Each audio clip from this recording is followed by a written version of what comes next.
Vamos a seguir en nuestro estudio del libro de 1 de Corintios. Entonces, si tienen Biblia, pues abren sus Biblias a 1 de Corintios, capítulo 2. Y como hablamos la semana pasada, Pablo dijo que la sabiduría del mundo, la sabiduría humana, es vana. La filosofía del mundo es vano, no sirve para nada. Es completamente vana la sabiduría del mundo, pues dice Dios. Además afirmó que la verdadera sabiduría proviene de Dios y se encuentra en el mensaje del Evangelio, en la cruz. Se encuentra la verdadera sabiduría en Jesucristo. Ahora Pablo les enseña a sus lectores las características de esa sabiduría. Y rápidamente vamos a leer versículos 1 al 8 y les voy a dar 3 características de la verdadera sabiduría y luego vamos a brincar a algo más importante en esta mañana para hablar de algo un poco más importante, que tiene que ver también con ese pasaje. Pero en versículo 1, nada más para el contexto, Pablo dice: así que, hermanos, cuando fui a vosotros para anunciaros el testimonio de Dios, no fui con excelencia de palabras o de sabiduría, pues me propuse no saber entre vosotros cosa alguna sino a Jesucristo y este crucificado, y estuve entre vosotros con debilidad y mucho temor y temblor, y ni mi palabra ni mi predicación fue con palabras persuasivas de humana sabiduría, sino con demostración del Espíritu y de poder, para que vuestra fe no esté fundada en la sabiduría de los hombres, sino en el poder de Dios. Sin embargo, hablamos sabiduría entre los que han alcanzado madurez, y sabiduría no de este siglo, ni de los príncipes de este siglo que perecen, mas hablamos sabiduría de Dios en misterio, la sabiduría oculta, la cual Dios predestinó antes de los siglos para nuestra gloria, la que ninguno de los príncipes de este siglo conoció, porque si la hubieran conocido, nunca habrían crucificado al Señor de gloria. Versículo 6, en primer lugar, dice: sin embargo, hablamos sabiduría entre los que han alcanzado madurez, y no sabiduría de este mundo. En primer lugar, la verdadera sabiduría, que procede únicamente de Dios, instruye y vuelve maduro a aquel que se expone a ella. Salmo 19:7 dice: la ley de Jehová es perfecta, que convierte el alma. El testimonio de Jehová es fiel, que hace sabio al sencillo. Cada persona es responsable por buscar la sabiduría de Dios con diligencia, y así conocer el temor de Dios, como dice Proverbios 2:1. Hijo mío, si recibieres mis palabras y mis mandamientos, guardares dentro de ti, haciendo estar atento tu oído a la sabiduría. Si inclinares tu corazón a la prudencia, si clamares a la inteligencia y a la prudencia dieres tu voz, si como a la plata la buscares y a la escudriñares como a tesoros, entonces entenderás el temor de Jehová y hallarás el conocimiento de Dios. La segunda cosa que vemos en versículo 7, rápidamente vamos a ver esos 3 puntos. La segunda característica de la verdadera sabiduría, en versículo 7, Pablo dice: hablamos sabiduría de Dios en misterio, la sabiduría oculta, la cual Dios predestinó antes de los siglos por nuestra gloria. La segunda cosa que vemos es que la sabiduría de Dios es un misterio. Es un misterio, la sabiduría de Dios. Pero en la Biblia la palabra misterio no significa lo mismo que pensamos nosotros. Se refiere a una verdad espiritual que estaba oculta para la humanidad, pero que ahora es revelado por el Evangelio. Es algo que sí podemos entender. Entonces no solamente es un misterio que pues nadie puede entender ese misterio. Es algo que estaba oculto, pero ahora se revela a través del Evangelio. Por tanto, la sabiduría que proviene de Dios es un misterio que les es revelada a sus hijos por medio del mensaje del Evangelio y por medio del Espíritu Santo. Y como Dios dice aquí, la cual fue predestinada desde antes de los siglos. La tercera cosa que vemos en versículo 8, la tercera característica de la sabiduría que proviene de Dios, dice, la que ninguno de los príncipes de este siglo conoció. El misterio, la sabiduría, es para los hijos de Dios. Es reservada solo para los cristianos. Para los incrédulos de este siglo, de este mundo, está oculta la sabiduría de Dios. Solamente se obtiene a través del Espíritu Santo y la palabra de Dios. Como dice Pablo aquí más adelante en versículo 14 del mismo capítulo, y lo vamos a ver en la semana quinta, pero él dice en versículo 14 del capítulo 2, pero el hombre natural no percibe las cosas que son del Espíritu de Dios, porque para él son locura y no las puede entender porque se han de discernir espiritualmente. Entonces la gente del mundo no puede entender las cosas de Dios, y por eso mucha gente dice, no, pues yo intenté leer la Biblia y no la entiendo. Pues incluso hay gente aquí que me ha dicho, pues no entiendo la Biblia. Es porque solamente es a través del Espíritu Santo de Dios que uno puede entender las cosas ocultas, la sabiduría oculta de Dios. Entonces cuando estamos hablando a la gente afuera, o cuando venga gente aquí que no entiende, es porque Dios tiene que revelar la sabiduría a ellos a través del Espíritu Santo. No es algo que uno puede lograr por tener conocimiento o por tener inteligencia o ser muy listo.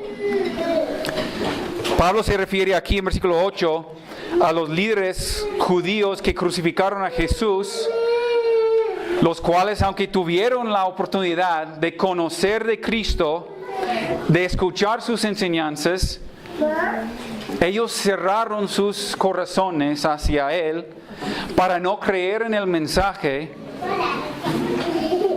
Y hoy en día, de igual forma, el mundo cierra su corazón contra el Evangelio, contra el mensaje, rechazando la única fuente de sabiduría y de salvación. Entonces la verdadera sabiduría de Dios, que es misterio, estaba oculta por un tiempo, ahora instruye y vuelve maduros a aquellos que se exponen a ella. Pero para los incrédulos de este mundo sigue estando oculta. Y nosotros podemos entender eso. Otra vez, nada más pensando en los que están a nuestro alrededor durante esta temporada. En el mes de diciembre, durante la Navidad, tenemos que ver eso nada más para poder entender que la gente no tiene idea de lo que cree ni lo que está celebrando. ¿Por qué? Porque solamente a través de la palabra del Espíritu Santo viene esa sabiduría para poder entender. La verdad, hermanos, es que la Navidad para los cristianos es una temporada interesante para nosotros. Para los cristianos es difícil, pues a veces la temporada de la Navidad. ¿Por qué? Cuando digo Navidad me refiero al nacimiento de Jesucristo, porque eso es lo que significa Navidad. Significa nacimiento. Nosotros no rechazamos a Navidad, no rechazamos el nacimiento, porque sí tomó lugar hace 2000 años el nacimiento de Cristo. ¿Por qué este evento entonces, lo cual ocurrió hace 2000 años, en un pequeño pueblo en el Medio Oriente, es la fecha más celebrada en el mundo? ¿Qué hace la Navidad tan especial? El hecho es que el nacimiento de Cristo es el evento más significativo en la historia de la humanidad. De hecho, la dividen en dos. antes de Cristo y después de Cristo. Y cada vez que celebre usted un cumpleaños o un aniversario o llene una solicitud o cada vez que ponga la fecha, usted está usando el nacimiento de Jesús como la base de la medida del tiempo. Entonces el problema para los cristianos es que Satanás ha robado el significado del nacimiento. Tanto que paganos alrededor del mundo están celebrando en esta semana a un varón en un traje rojo con reinos y con regalos. Es una tontería y no tiene nada que ver con lo que significa el nacimiento. Y toda la gente religiosa a nuestro alrededor, pues ellos van a celebrar con sus tradiciones paganas, porque realmente no entienden el significado del nacimiento. Y Pablo nos dice por qué, porque es un misterio. Él nos dice aquí, es un misterio. Es sabiduría oculta para ellos. Entonces hay que tener cuidado nosotros como cristianos, porque queremos rechazar cualquier idea secular promovida por Satanás, pero al mismo tiempo queremos celebrar a Jesús y lo que significa su nacimiento para nosotros, los que hemos alcanzado la sabiduría. Entonces no queremos encerrarnos en nuestras casas y rechazar a todo porque vivimos en un pueblo pagano, ciego.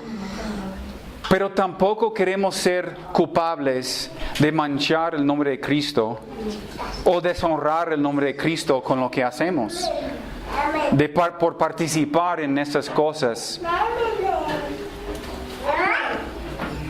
No queremos participar con el mundo secular en sus fiestas paganas, pero tampoco queremos negar el símbolo de nuestra esperanza, el nacimiento. Y el nacimiento es digno de celebrar.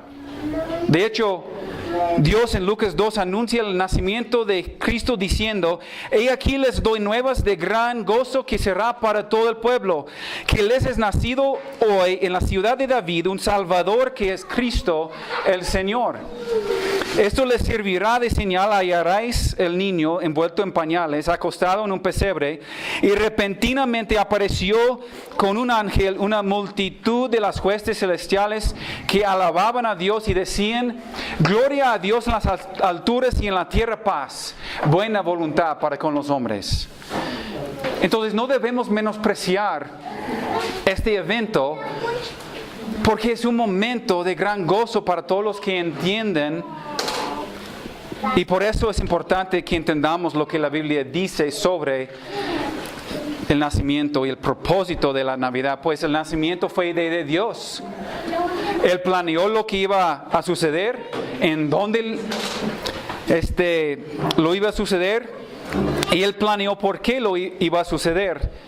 Y aquí Pablo nos dice en versículo 7, en la segunda parte, dice: la cual Dios predestinó antes de los siglos para nuestra gloria. Y ya que fue la idea de Dios, nosotros debemos encontrar el por qué vino Cristo, que es el misterio que revela Dios a través del nacimiento. ¿Cuál fue el propósito de Dios en el nacimiento? Y quiero brincar a Marcos 10 y vamos a escuchar las palabras de Jesucristo, y Él nos va a dar 5 razones por lo cual Él vino a este mundo, por el cual Él nació. Marcos 10, 45. Y vamos a pasar el resto del tiempo en Marcos 10, versículo 45. Cristo mismo nos explica el por qué vino. Versículo 45, Jesucristo dice: Porque el Hijo del Hombre no vino para ser servido, sino para servir y para dar su vida de rescate por muchos. La primera razón por la cual Jesús vino a este mundo, el primer propósito de la Navidad, Jesús vino para sufrir como nosotros. Jesús vino para sufrir como nosotros. Creo que perdemos esta verdad. Pensamos que Jesús era tan diferente que nosotros. Y en una manera sí, porque aquí el Dios del universo dice que vino. Entendemos que Él es el Dios que creó el mundo. Pero Él aquí dice vino. ¿Quién de ustedes decidió nacer? ¿Quién de ustedes decidió venir al mundo? Ninguno de nosotros. Entonces, usted no tiene nada que ver con su nacimiento. Pero aquí Cristo dice, yo vine. Yo vine. Yo decidí venir. Ninguno de nosotros existíamos antes de venir al mundo, pero Jesucristo sí. Jesús es Dios. Pero al mismo tiempo, aquí se usa el título Hijo del Hombre. Porque Jesús decidió venir como un hombre, como uno de nosotros, como un ser humano. Él vino como un bebé. Él nació como nosotros. Bueno, creo que ninguno de nosotros nació en un pesebre, pues con las vacas, pero Él nació como nosotros, creció como nosotros, lloró como nosotros, tenía hambre y sed como nosotros. Y es tan importante entender eso. Jesús experimentó todo lo que experimentamos nosotros como seres humanos. La tristeza, el dolor, la tribulación, la tentación, la decepción. Y ese concepto es tan importante porque mientras pensamos en Jesús como muy distinto de nosotros, nos podemos equivocar en pensar que Jesús es distante de nosotros cuando no lo es. ¿Es usted lastimado? Jesús fue lastimado. ¿Está usted cansado? Jesús experimentó el cansancio. ¿Es usted triste? Jesús experimentó la tristeza. ¿Está usted afligido? Jesús era el hombre de aflicción. ¿A veces clama usted a Dios porque no sabe qué hacer? Jesucristo mismo clamó a Dios, a su Padre. Incluso llegó a sudar sangre porque andaba tan afligido nuestro Señor Jesucristo. Cualquier dolor o lástima físico, espiritual o relacional que ha experimentado usted, Jesús lo ha experimentado y hasta más. Hebreos 4:15 nos dice, porque no tenemos un sumo sacerdote incapaz de compadecerse de nuestras debilidades, sino uno que ha sido tentado en todo de la misma manera que nosotros. Nosotros no tenemos un Dios que es distante. Tenemos un Dios que es familiar con nuestro dolor y tristeza. No importa cuán profunda es nuestra aflicción, Él se compadece con nosotros. Jesús vino para sufrir como nosotros. La segunda cosa que vamos a ver. Jesús vino para demostrarnos el amor y cómo amar. Jesús vino para demostrarnos cómo amar los unos a los otros. Por esto es tan importante leer el contexto del versículo y no solamente sacar el versículo fuera del contexto. Entonces, vamos a regresar a versículo 35 y voy a leer el contexto de este pasaje y vamos a ver ¿qué nos enseña Cristo? Versículo 35. Entonces Jacobo y Juan, hijos de Zebedeo, se le acercaron diciendo, Maestro, querríamos que nos hagas lo que pidiéramos. Él les dijo, ¿qué queráis que os haga? Ellos le dijeron, concédenos que en tu gloria nos sentemos el uno a tu derecha y el otro a tu izquierda. Entonces Jesús les dijo, no sabéis lo que pedís. ¿Podéis haber del vaso que yo bebo o ser bautizados con el bautismo con que yo soy bautizado? Ellos dijeron, podemos. Jesús les dijo, a la verdad del vaso que yo bebo beberéis, y como el bautismo que yo soy bautizado seréis bautizados. Pero el sentaros a mi derecha, a mi izquierda, no es mío darlo, sino a aquellos para quien está preparado. Cuando lo oyeron los 10, comenzaron a enojarse contra Jacobo y contra Juan. Mas Jesús, llamándolos, les dijo, fíjense en eso. ¿Sabéis que los que son tenidos por gobernantes de las naciones se enseñorean de ellas y sus grandes ejercen sobre ellas potestad? Pero no será así entre vosotros, sino que el que quiera hacerse grande entre vosotros será vuestro servidor. Y el que de vosotros quiera ser el primero será siervo de todos, porque el Hijo del Hombre no vino para ser servido, sino para dar su vida en rescate por muchos. En este pasaje Jesús les dice a sus discípulos, quienes estaban buscando alcanzar notoriedad, Él les dice, si quieren ser grandes, si quieren hacerse grandes, deben de ser un siervo de los demás. Deben amar a los demás. Fíjense en este concepto tan revolucionario que introduce Jesucristo aquí. Aquí es como llegar a ser primero, ser el último. Usted va a dar su vida por los demás. Si usted es un líder en su hogar, en la escuela, en el trabajo, pues aquí en la iglesia, no importa si está sobre una persona o está sobre 100 personas. Jesús les está diciendo a ustedes hoy en esta mañana, no sea tirano con los que están a su cuidado. Hay que amar los unos a los otros. Hay que amar a los demás más que a usted mismo. Y nosotros tenemos mucho problema con eso, porque nosotros nos amamos a nosotros mismos, pues, pero hasta infinito. Somos muy buenos para amar a nosotros mismos y somos muy malos para amar a los demás. Pero 1 Pedro 5:3 dice, no como teniendo señorío sobre los que están a su cuidado, sino sea ejemplo. Liderar con amor. Liderar sirviendo. Liderar no como tirano sobre otros, sino liderar sacrificando su vida por ellos. Ve a sí mismo no como un rey, como un gobernante, sino como un esclavo que sirva. Este es un concepto muy distinto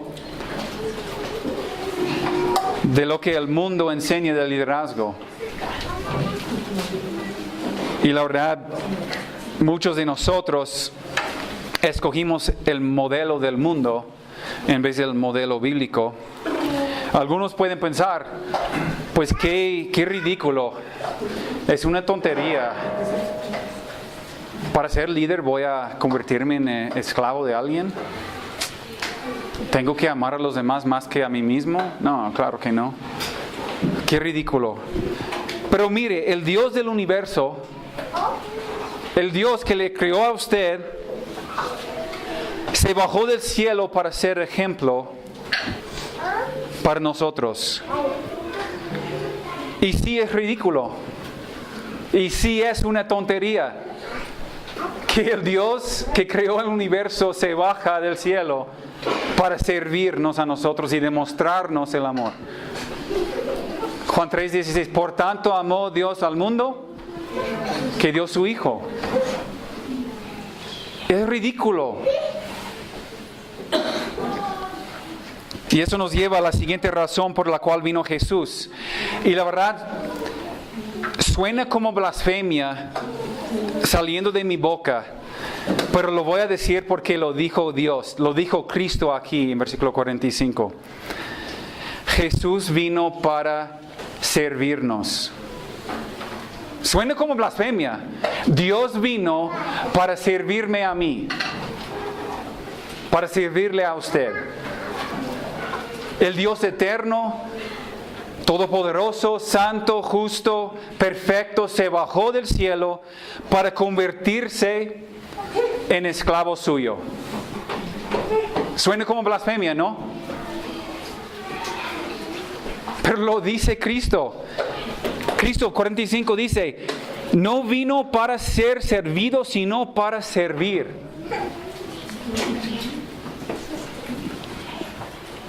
La palabra para servir aquí literalmente significa ser mesero. Servir a las mesas. Jesús vino para ser su mesero. Fíjense bien, usted va a un restaurante y alguien llega a la mesa y las primeras palabras que salen de la boca son las palabras a sus órdenes. ¿Cómo puedo servirle? Jesús dice, por esto vine, para servir a sus órdenes. ¿Cómo puedo servirle? Dice Cristo. Dios se hizo carne, lo dice a usted. Es una locura.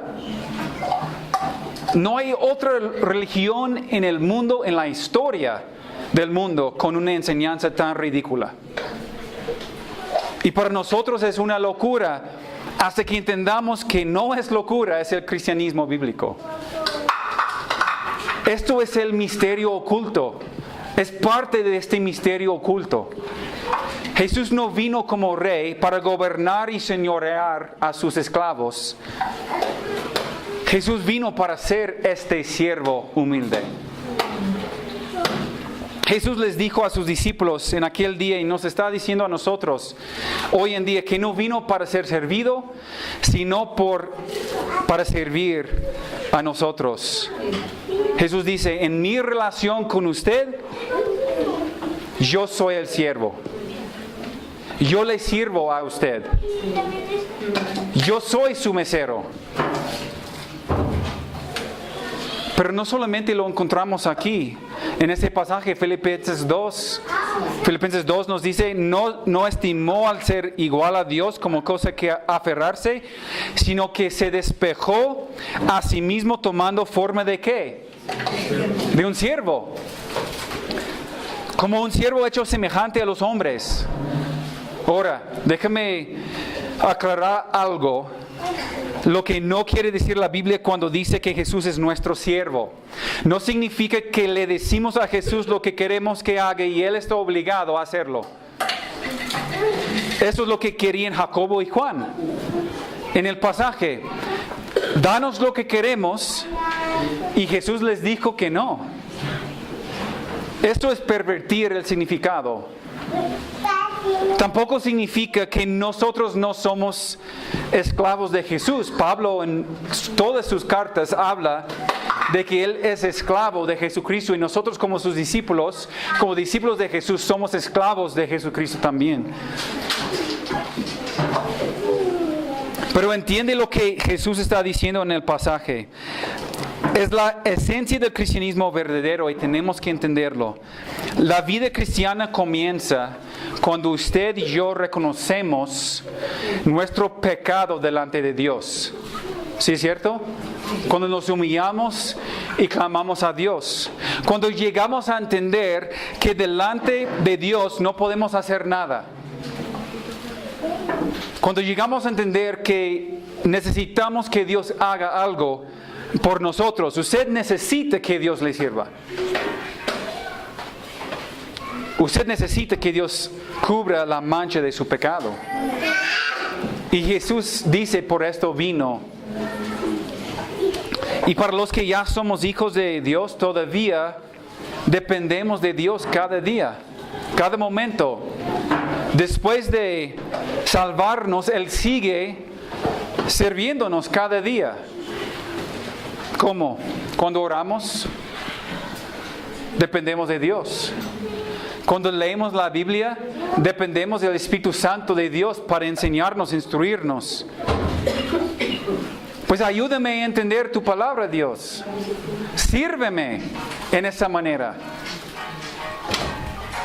Como padres dependemos de Dios para ayudarnos a criar a nuestros hijos. Pues no sé cuántas oraciones Heather y yo hacemos que termina solamente con ayúdanos Dios. No sabemos qué hacer. Yo Pido la ayuda de Dios para ser un buen padre, para ser un buen esposo, un buen pastor. Yo dependo de Dios para ser un buen pastor, un buen esposo, un buen padre. Yo necesito que Dios me sirva cada momento de cada día. O si no, pues yo me voy a fracasar. Algunos pueden pensar, a lo mejor yo no necesito a Dios. De hecho, yo me levanto temprano, pues yo trabajo duro, pues yo hago lo que tengo que hacer para salir adelante. Y a lo mejor usted piensa que no necesita a Dios porque usted provee por las necesidades de su familia, en su propia fuerza. Pero déjame preguntarle algo. ¿Dónde recibió usted el aliento para respirar esta mañana? ¿Y dónde viene la fuerza para poder trabajar duro?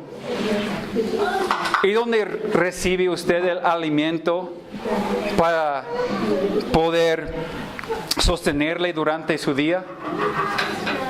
Últimamente toda persona depende totalmente en Dios. Incluso si usted odia a Dios. Dios le trajo hoy en esta tarde para enseñarle algo.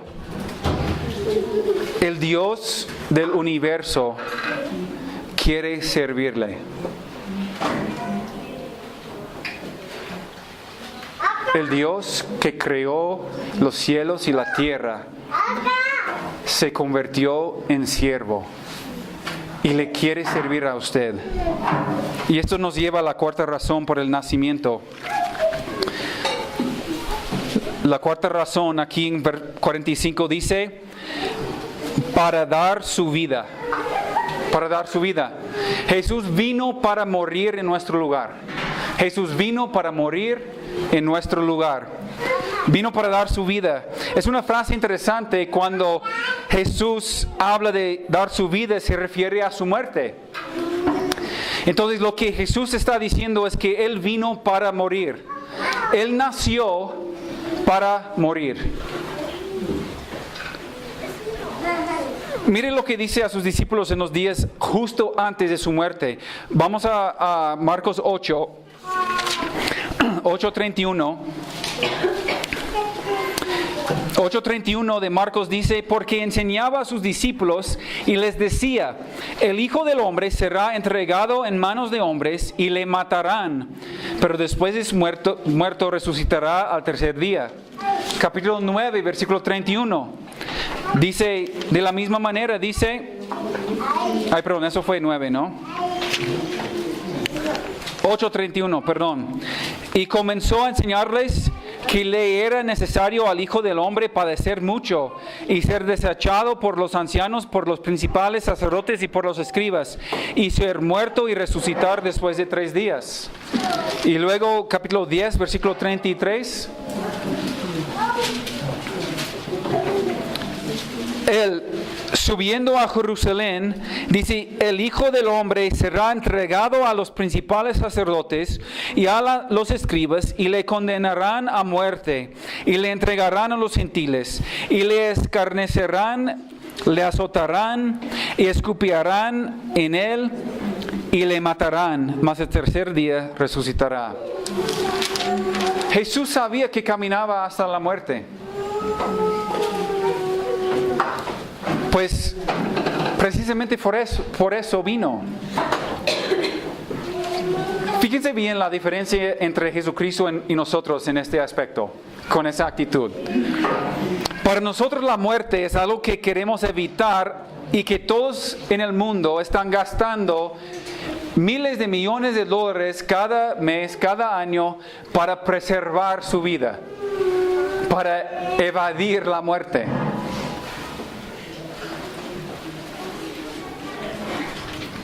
Pero para Jesús la muerte fue su único propósito. Pero no solamente piensa en la diferencia entre Jesús y nosotros. Piensa en la diferencia entre Jesús y todos los demás líderes religiosos que hay en el mundo o que ha existido en el mundo. Para toda religión, el enfoque primordial se centra en su vida y sus enseñanzas. Muhammad, Confucio, Buda, Joseph Smith, cualquier líder religioso que ha existido, para todos ellos su muerte marcó el final de su misión, el final de su historia. Pero Cristo, para Él, no es así. Constantemente hablaba de su muerte, esperaba su muerte, pues profetizaba de su muerte. Él profetizaba de su muerte de tal manera que el símbolo céntrico del cristianismo bíblico en los últimos 2000 años ha sido ¿qué? Una cruz. Es el símbolo que se identifica los cristianos. Nos identificamos con la muerte de Cristo. Con esa cruz, un instrumento de tortura y de muerte. La cruz es la razón principal por la cual vino Cristo. Su muerte marca el principio de su misión, no el fin. Jesús vino a morir en nuestro lugar. En el versículo 45 aquí dice que vino para dar su vida por muchos. Esa palabra por literalmente significa en vez de o en lugar de. ¿Por qué morimos nosotros? Por el pecado. La paga del pecado es la muerte. En el principio no fue así. Adán y Eva pues fueron creados para vivir para siempre, pero ellos pecaron y Dios dice, en el momento de que pecaran, pues van a morir. Todos nosotros vamos a morir físicamente. Y si usted muere separado de Dios, usted va a experimentar la muerte espiritual también. Pero Jesús vino para cambiar esto. Esto es parte del misterio oculto. Entonces, para los que no son seguidores de Jesús, los que no han nacido de nuevo, a lo mejor están escuchando por primera vez este mensaje. Todos hemos pecado. Todos nacemos con el pecado. Dios es justo y perfecto. Y Él requiere la perfección de nosotros. Pero nosotros no podemos cumplir con esa perfección porque hay pecado en nosotros. Nuestra relación con Dios está rota por el pecado. Y dice que si morimos separados de Dios, que vamos a pasar la eternidad en el infierno. Es un lugar de tormenta que nunca se acaba.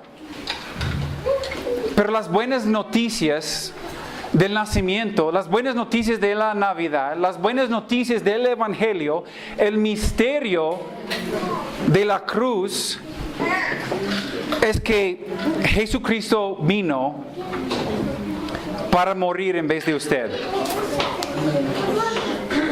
Y la pregunta que pueda tener usted es, ¿cómo es posible que la muerte de un hombre puede pagar el precio de la muerte espiritual? Y eso es la grandeza del misterio.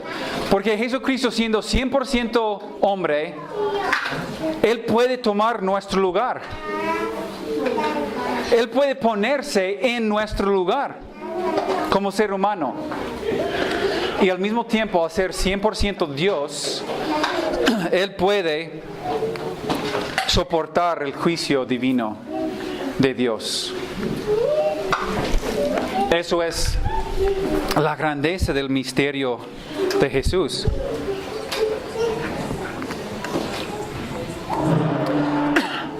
Jesús es el sustituto perfecto para los pecadores. De hecho, es el único sustituto. Entonces, si usted deposite su fe en Jesús y en lo que Él hizo por usted en aquella cruz hace 2000 años, usted puede ser salvo de la muerte eterna. Jesús vino para morir en su lugar. La última razón por la cual vino Jesús, en versículo 45, para dar su vida en rescate por muchos, en rescate. Jesús vino para librarnos de la esclavitud del pecado. Él vino para dar su vida como rescate. Esa palabra rescate en el griego se refiere al pago dado para librar a alguien de la esclavitud. Significa para comprar su libertad. Entonces aquí es el cuadro. Aquí es el cuadro. Todos nosotros al nacer somos esclavos al pecado, lo cual significa que estamos encadenados por el pecado. Juan 8:34 dice: Jesús le respondió: de cierto le digo que todo aquel que hace pecado, esclavo es del pecado. Escogemos nuestro propio camino en vez del camino de Dios. Queremos hacer lo que queremos en vez de lo que Dios quiere para nosotros. Incluso cuando sufrimos las consecuencias por haber escogido y haber pecado, andamos todavía en ellas porque somos esclavos al pecado. Pero Jesús vino para librarnos de la esclavitud al pecado. Vino para librarnos. ¿Entiende esa verdad? Hablo con muchos cristianos, muchos que dicen ser cristianos, que todavía andan esclavizados, andan en esclavitud a su pecado. Son esclavos al enojo, esclavos al egoísmo, esclavos a la preocupación, esclavos a la amargura, esclavos a la fornicación, la lujuria, la idolatría. Pero aquí es donde entran las buenas nuevas de la Biblia. Jesús no solamente vino para salvarle de su pecado, pero Jesús vino para librarle de su pecado. Libre para vivir la vida que Dios le creó para vivir. Por esto vino Jesús. Para vencer el pecado en su vida. Para vencer el pecado en su muerte, para vencer el pecado en su resurrección y últimamente para poner el poder del Espíritu Santo dentro de usted y dentro de yo, para librarnos de la esclavitud al pecado, para que la próxima vez que Satanás le dice a usted que usted no puede vencer tal pecado o tal tentación, usted tiene que reconocer que es una mentira. 1 Juan 4:4 dice: hijitos, ustedes son de Dios y los han vencido, porque mayor es Él que está en usted que el que está en el mundo. Juan 8:36 dice: así que si el Hijo los libera, serán ustedes verdaderamente libres. ¿Está usted libre? ¿Es usted libre en esta mañana, en esta tarde? ¿O todavía está encadenado en su pecado? Si usted está en Cristo, el pecado ya no es su amo. Jesús vino para librarnos de la esclavitud al pecado. Primeramente, ¿por qué el nacimiento? ¿Por qué la Navidad? Primeramente, Cristo vino para sufrir como nosotros. Él vino, en segundo lugar, para demostrarnos cómo amar. Él vino para servirnos.